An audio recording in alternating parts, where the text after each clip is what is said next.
श्री लालू प्रसाद यादव जी हमेशा गरीब गुरुओं की आवाज़ बन के रहे और हमेशा गरीब गुरुओं की आवाज़ को बुलंद करने का काम किए।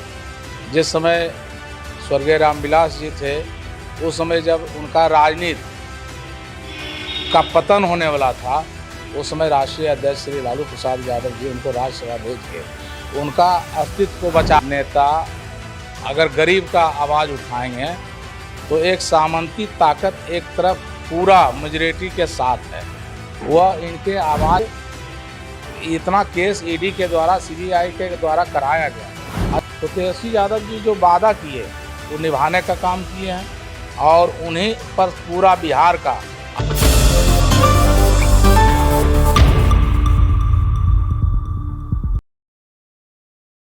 तो नमस्कार, मैं राकेश मोहन सिंह और आप देख रहे हैं प्रजाहित। इस वक्त हमारी टीम जमुई में है।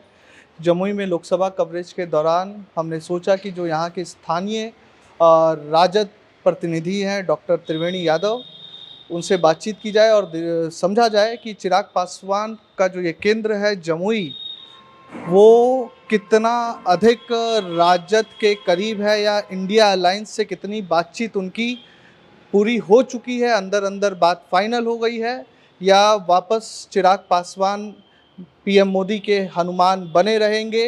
हनुमान लंका विजय जैसा उन्होंने अपने पूर्व के बयानों में कहा, पीएम मोदी को मदद करेंगे, या इस बार वो इंडिया अलायंस में जाकर सेवा करेंगे या क्या करेंगे। क्योंकि चिराग पासवान के साथ समस्या ये है कि जहां रामविलास पासवान तमाम सत्ता दलों के करीब रहे, वहीं चिराग पासवान एक सांसद से ज़्यादा का राजनीतिक सुख भोग नहीं पाए हैं।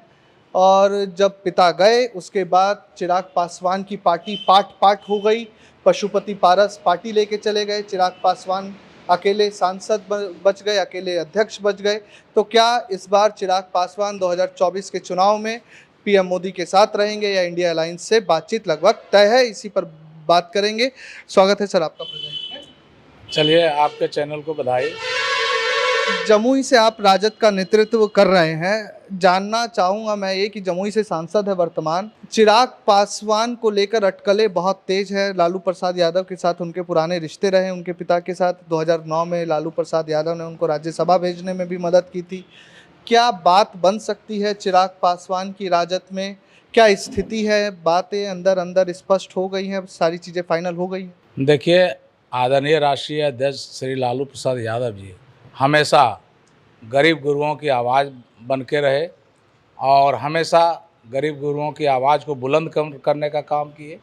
जिस समय स्वर्गीय रामविलास जी थे उस समय जब उनका राजनीति का पतन होने वाला था उस समय राष्ट्रीय अध्यक्ष श्री लालू प्रसाद यादव जी उनको राज्यसभा भेज के उनका अस्तित्व को बचाए।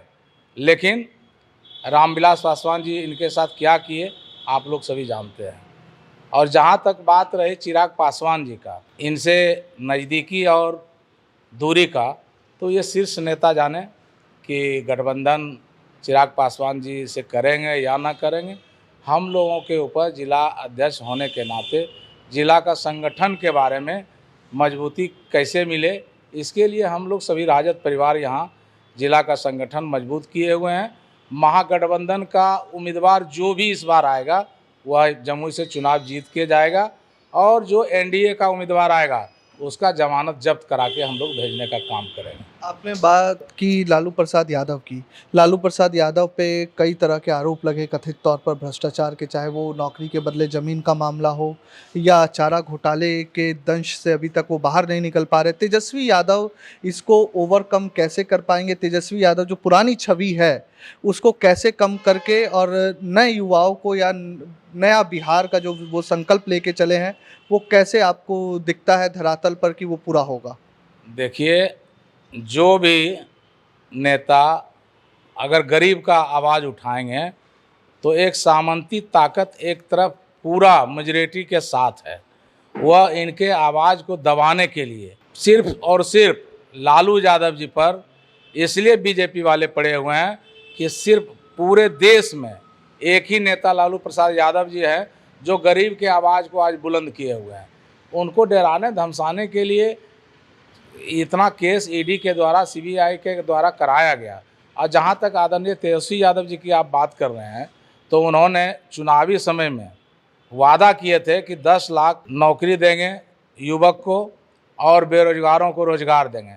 आप देखें, जब महागठबंधन की सरकार बनी तो उन्होंने 5 लाख के लगभग नौकरियां दिए। तो तेजस्वी यादव जी जो वादा किए वो निभाने का काम किए हैं और उन्हीं पर पूरा बिहार का आशा आज है।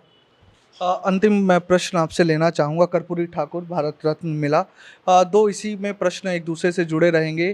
क्या बीजेपी ने जो कर्पूरी ठाकुर को, जननायक कर्पूरी ठाकुर को भारत रत्न दिया, अत्यंत पिछड़ा और पिछड़ा वर्ग की कुल आबादी लगभग 50% है बिहार में, क्या उनकी आबादी उनके वोट को अपनी तरफ केंद्रित करने के लिए दिया? और दूसरा प्रश्न इसमें ये रहेगा कि कर्पूरी ठाकुर जी ने कभी भी अपने जीवित समय में अपने परिवार के लिए कुछ नहीं किया, और लालू प्रसाद यादव हो, नीतीश हो या दिवंगत रामविलास पासवान हो, सबने कर्पूरी ठाकुर को कहा है कि हम उनके शिष्य हैं। तो ये विरोधाभास कैसे? बाबा साहब के बाद उनके संविधान में जो सबों को अधिकार दिया गया था, उस अधिकार को धरातल पर उतारने के लिए स्वर्गीय जननायक कर्पूरी ठाकुर जी जब माननीय मुख्यमंत्री के रूप में आए बिहार में, तो उन्होंने उतारने का प्रयास किए। लेकिन उस समय भी पूरा सामंती ताकत मिल के कर्पूरी ठाकुर जी को अभ्रंश बात बोल के, जो शब्द आपके पास हम नहीं बोल सकते हैं, आप भी जानते हैं, वैसे वैसे शब्दों का प्रयोग उनके ऊपर किया गया और उनको धारा से वंचित रखा गया। और उस धारा को धरातल पर लाने के लिए पूरे देश में आदरणीय राष्ट्रीय अध्यक्ष श्री लालू प्रसाद यादव जी बहुत मजबूती से रखे और उनके धारा को मजबूत किए। और आज तेजस्वी यादव जी जो बचा हुआ लालू प्रसाद जी का धारा है, उनको आज लागू करने के लिए लगे हुए हैं। प्रश्न ये कि पीएम मोदी आए 2 बार, बेतिया आए, बेगूसराय, औरंगाबाद आए। उन्होंने बिना नाम लिए अप्रत्यक्ष रूप से ये कहा कि इस राज्य में एक ही परिवार की गरीबी दूर हुई है और मेरा तो पूरा देशी परिवार है। तो 3 जनवरी को, माफ़ कीजिएगा, 3 मार्च को लालू प्रसाद यादव बोलते हैं कि पीएम मोदी परिवार क्या जानेंगे, उनके पास तो परिवार नहीं है। तो फिर भाजपा ने कैंपेन चलाया, मैं मोदी का परिवार। आपको लगता है कि लोकसभा चुनाव 2024 से पहले इस तरह का कैंपेन बीजेपी की तरफ से इंडिया अलायंस को, या जमुई क्षेत्र की मैं बात करूं, यहाँ पर डेंट करेगा पॉलिटिकल रूप से? देखिए, आदरणीय प्रधानमंत्री जी जो बोले थे 2 करोड़ नौकरी देंगे, 15 लाख रुपया देंगे, वो आज तक तो पूरा नहीं किए। उसके बदले में क्या किए?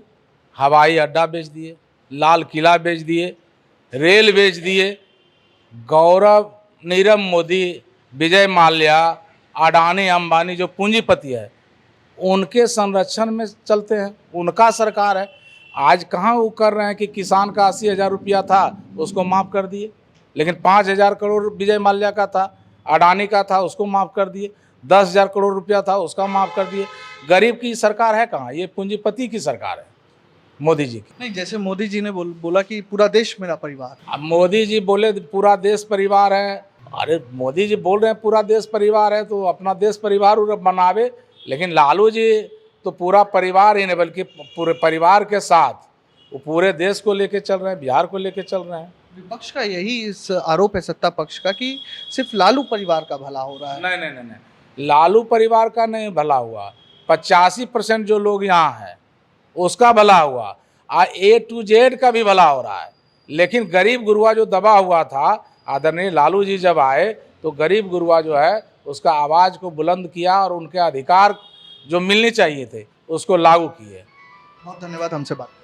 Thank you. मैं तो ये आपने सुनी बात, मोदी मेरा परिवार, पूरा देश परिवार से लेकर लालू यादव के परिवारवाद पर तमाम विषयों पर बात रखी। जमुई से हमने हाल लिया, राजद किस सिचुएशन में है, किस तरीके से काम कर रही है। अब देखना है कि चिराग पासवान अगर इंडिया अलायंस में आते हैं तो जमुई से लड़ेंगे या हाजीपुर से लड़ेंगे, और अगर जमुई से आते हैं तो राजद और कांग्रेस एकजुट होकर चिराग पासवान की मदद करेंगे, या कमोबेश आपसी गुटबाजी देखने को मिलेगी। मैं राकेश मोहन सिंह, जमुई से प्रजाहित के लिए, धन्यवाद।